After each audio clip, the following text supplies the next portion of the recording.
Friendships, they're super important. I mean, for me especially, I grew up in a broken home. My parents were divorced. My family structure is all jacked up. So my friends actually became family for me. They were closer to me than a lot of my family members were. So these relationships, even at this age, they're super duper important. And the Bible has a lot of stuff to say about friendships. I know you've heard this all the time from this stage specifically, but we tell you that you need to be careful about the friends that you choose. In Proverbs 13, verse 20, the Bible says, "Whoever walks with the wise becomes wise, but the companion of fools will suffer harm." Or even in the New Testament, the Apostle Paul would write in 1 Corinthians, he says, "Do not be deceived, because bad company ruins good morals." You will actually become like the people that are closest to you. Your friends have influence on your life, and there is something that is to be said for that. We need the right people around us, people that can challenge us, people that will be there for us. We also need people that we can just have fun with and do stupid things with, like egg people's houses and launch shopping carts off of makeshift ramps and streak. Those may or may not be things I did with my friends in high school. You'll never know. But we need good friends in our lives. We need people that we know can be there for us through thick and thin. But what actually defines a good friend? Because there's lots of definitions out there. So, what do you guys think defines a good friend? You can yell at me. You don't have to raise your hands. You're not in school. Loyalty. That's a good one. What else? Kindness. Somebody said mutual and then just trailed off because they... Okay, yes, you got to have something in common. Nice. What else? Communication. That's important. You can't be friends with someone you can't talk to. Effort. Okay, I like that. Commitment, that's a big one. Trust. Reliability, okay. Okay, great. I can't repeat all of that, but you guys are thinking. That's all I'm asking for. Yes, we need friends that can be all of that for us. And believe it or not, I'm a man. When we, as youth leaders and pastors, we've talked to lots of students over the years about friendship issues. It's one of the major things that you guys come to us with and you trust us with, and we're honored by that. But if I could make a list of all the things that students want to talk about, it tops the list. How can I actually find a good friend, or what defines a good friend? So it seems to be that we all know that there are lots of people that can fit into this friendship category, but there's very few people that we would elevate to the status of a good friend.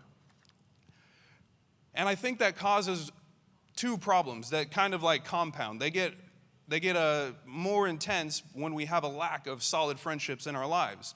First is that we end up with a lot of superficial relationships. We know a lot of people, and we would say that we're friends with a lot of people, but we don't actually go deep into those friendships. So everything kind of just stays on the surface and shallow. And that actually leads us to settle. We get close to people, and we invite people into the closest parts of our lives that probably we know don't have the best influence on us. In Proverbs 21, it says that the one who is full loathes honey, but to one who is hungry, every bitter thing seems sweet. That when we have this deficit, especially in this relationship, friendship area, we'll just grasp at straws. We'll take anything that we can get. And a lack of quality friendships can lead us to this place where we just latch on to people, even though they don't have our best interests at heart, and even though they may not be the best influence on us. And you guys are all old enough, past the age where you actually need to start thinking about these things. For me, when I'm a lot older than you guys, I'm going to be 34 in a couple weeks, and when I know, guys, it's okay. I come to terms with it. But when I was growing up, most of my friends were just my friends by default until I got to high school, because they were the people that my parents made me hang out with, and they were on my sports teams, and I went to school with them. But now, you guys can connect with people halfway across the world anytime you want. You guys can have access to a much, much broader range of people and influences and voices. So this is something that you actually need to do now. It's okay to be picky about the people that you become really good friends with. But needless to say, we all do need good friends in our life. And if I could give you my advice and the wisdom that I've accrued in the 33 years of life, is that you don't just need a good friend, you need a friend that loves Jesus. You need a friend that really, really loves Jesus. And you need that for two reasons. One, they will actually help you follow Jesus. But number two, they'll actually be able to provide a heck of a lot more than maybe a friend who doesn't. And I know that when I said that you need a friend who follows Jesus, a lot of you just turned off your brain switch and you want to pull out your phone and get on Instagram or whatever, but hang with me, okay? I promise that this will be worth your while. And if you don't believe me, I'm going to try to prove it to you in the next 12 minutes, all right? That's all I got, 12 minutes. So, first thing is that I believe that a friend, if they love Jesus and are helping you follow Jesus, they will be able to support you in a way that no other friend could. And I know this because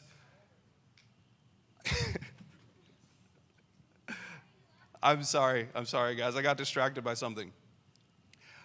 As I was studying for this message, I was preparing for today, I Googled what it means to be a good friend, what you need in a good friend. And there was a lot of stuff that came up, and support was one of the things at the top of the list, okay? We need people who believe in us, who think that we actually will do well in life. We need people who will encourage us and be there for us. We need people who will like every single thing we post on Instagram and TikTok and make us look awesome. Like, we need people that will gas us up and make us feel good about ourselves. We need someone that will be there for us no matter what. Because a lot of us know what it feels like when our friends aren't there for us. When we've invited people into our space who said that they would be there for us and that they would be dependable and that they would support us, they've actually burned us and they've left us out to dry. Like, we know what that feels like, and that feeling, it really, really sucks. But the reality is that any support, any care, anything that we can offer from a strictly human perspective, it's limited. I mean, our capacity to love and to care for others, it is severely limited and flawed because we're all broken people. We all have sin in our hearts.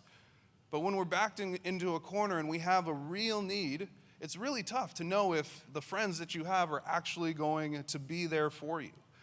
But if you have a friend that loves Jesus and that is encouraging you to do the same thing, you can bet your bottom dollar that they are going to be there with you, because they have access to a love that is unlimited, because they have this ability to care and to support you that is not just based on human strength. It's based in the fact that that love is empowered by God's Spirit.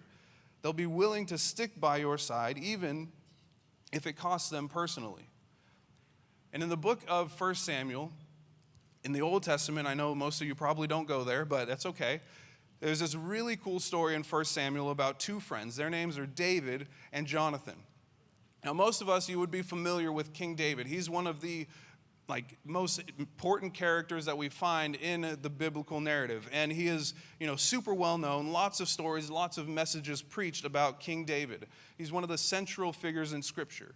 Now, King David, he was Israel's most amazing king. He was their most influential king, and basically he started out as a shepherd boy, and God basically pulled him from this status of a shepherd and made him king of Israel.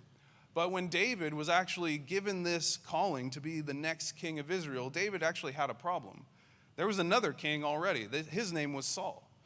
He was the very first king that Israel ever had. And God had anointed him to lead his people, and he started off doing a great job, but then he basically started doing his own thing. He stopped following God, and he basically became prideful and full of himself, and that was his motivation for now leading the people of Israel. So God gets to this point where he's like, okay, Saul, he's jacking it up. I'm going to go with David. And David is still a shepherd at this point, but David becomes friends with Saul's son, Jonathan. So we have this very sticky, drama-filled situation. We have King David, who's like the new golden boy of Israel. Then over here we have King Saul, who's become like this crazy, jealous tyrant who now wants to kill David because he's trying to take over his job, his people, his source of income, everything. He sees David as this major threat, so King Saul now wants David dead. And stuck in the middle is poor Jonathan. He's David's friend, but he's also like the king's son, so there's this huge amount of drama and tension that we find in this story. But even though this was really hard for Jonathan, he never, ever, ever turns his back on his friend. He sticks with David through thick and thin, even though Jonathan knew that by supporting David, he literally was going to lose everything. I mean, think about it. King Saul, his dad, is the king. What happens when King Saul dies? That's right, Jonathan would have become king. But because David is now the person that God has anointed to step into this role for the children of Israel, Jonathan knows, like, hey, like I thought I was I was next in line, but like if David becomes king, that means I'm not gonna be king, and like this is just a weird situation. But even through all of that awkwardness and all of the tension, Jonathan never ever turned his back on David. He was willing to sacrifice everything that he had in order to support David and to affirm the calling that God had on his life. And if your friends are in love with Jesus and helping you follow him, this kind of love, this is something that just flows naturally from our hearts, this self-sacrificial, this love that wants to give to others before it ever looks out for ourselves. This is the kind of love that God enables us to live with and to love other people with.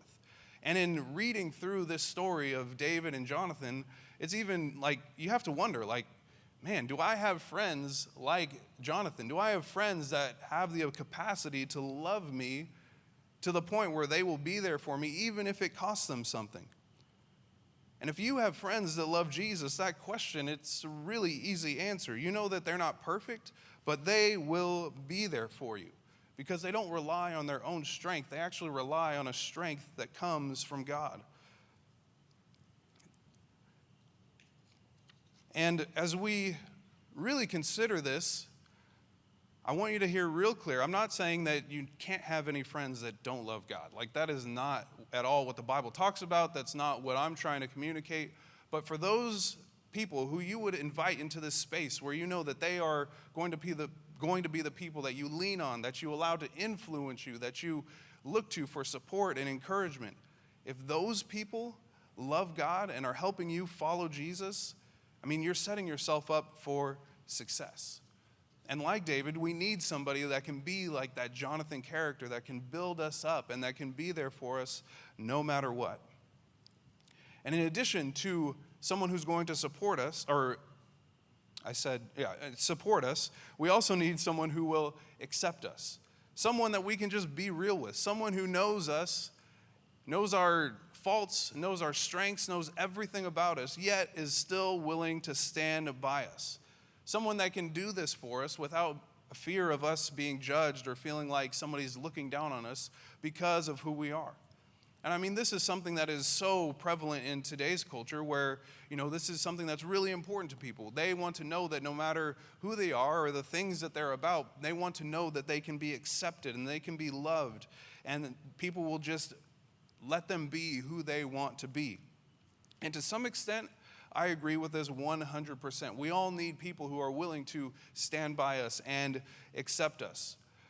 But I think that if you have a friend that loves Jesus, they are actually going to be able to offer you more than just basic acceptance. Because of course they'll accept who you are, but they'll actually see who God has called you to be, and they actually believe in that person. They believe in the potential that you have, not only to become an awesome, the best version of yourself, but they will believe in the calling that God has placed on your life. And because of that, because of their acceptance and because of their confidence in what God has called you to be as a person, they'll love you so much that they won't just let you stay where you are. They'll actually want you to grow and to be challenged to follow Jesus in a deeper way. They care about you so much that they want to see you excel in every area of life.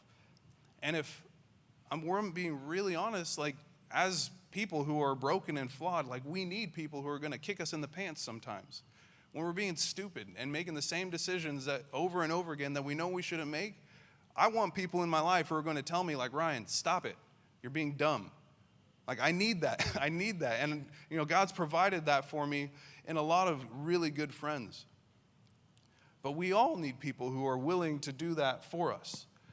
And even the leaders in the early church, they needed that as well. Paul, the Apostle Paul, he writes about a story and an interaction that he had with one of his friends, another leader in the church, in the book of Galatians. And this story relates to Paul and the Apostle Peter. So these are two heavy hitters in the church. These are two of the major leaders of the early church at that day.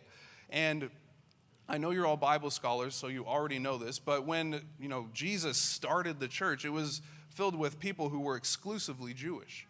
That meant that everybody that they witnessed to, everybody that they talked to, they were Jews, and they had the Old Testament Jewish laws that they were following that were deeply ingrained into their culture and into their identity. So this is something that they followed as a lifestyle.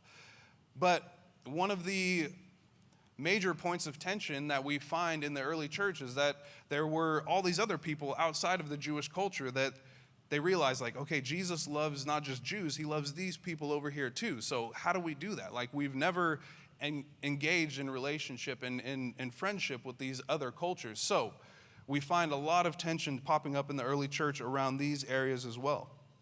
And I don't have time to read it to you, but there's this encounter basically where God comes to Peter, and he basically gives him this huge vision where he basically tells him, hey, this whole just keeping the church exclusively Jewish thing, this isn't going to work for me. You need to start going to Gentiles, people who do not believe in Jesus. So Peter does. He's obedient. He goes into this guy's house named Cornelius. Cornelius gets saved, and from there they start this ministry where people just start getting saved that are not, culturally Jewish. And it's this really amazing miracle, but there's a problem. When other people who are Jewish Christians, they start to come and they are hanging out with Peter, and they're realizing that hey, Peter, I thought this was just a Jewish thing, but you're going over here, you're eating these foods that we're not allowed to eat, you're hanging out with people that we're not allowed to hang out with. Why are you doing this? Peter, he got all caught up with the peer pressure of it, and he didn't understand he had to be a champion for these new Gentile believers. So what he did is he started to hide.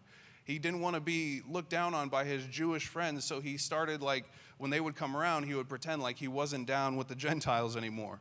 And Paul saw this, and he's like, dude, Peter, you're being lame. That's not cool at all.